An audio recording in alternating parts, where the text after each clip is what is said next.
গুলি একটি শব্দ, কিন্তু সেই শব্দ থামিয়ে দিল এক তরুণ কণ্ঠ, যে কণ্ঠ বলেছিলেন বুক বা মাথায় গুলি না লাগা পর্যন্ত আমরা থামি না। সেই কণ্ঠ আর নেই।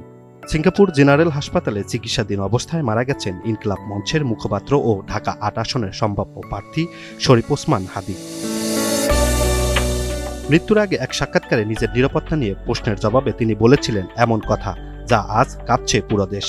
গুলি করার আগ পর্যন্ত আমাদের কিছু গায়ে লাগে না, বুকে বা মাথায় গুলি না লাগা পর্যন্ত আমরা স্ট্রাগল মনে করি না।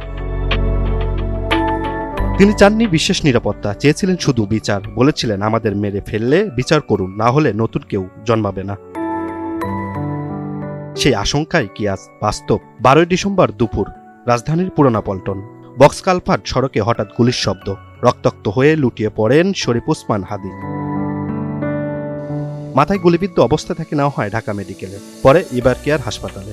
শেষ আসায় 15 ডিসেম্বরে এয়ার অ্যাম্বুলেন্সে সিঙ্গাপুর, কিন্তু চিকিৎসা চললেও ফিরে আসেনি জীবন। একজন নেতা মারা গেছেন, নাকি একটি প্রতিবাদী কণ্ঠ থামানো হলো? গুলির বিচার হবে তো, নাকি আরেকটি নাম যোগ হবে বিচারহীনতার তালিকায়? Imran Hussain, NTV online.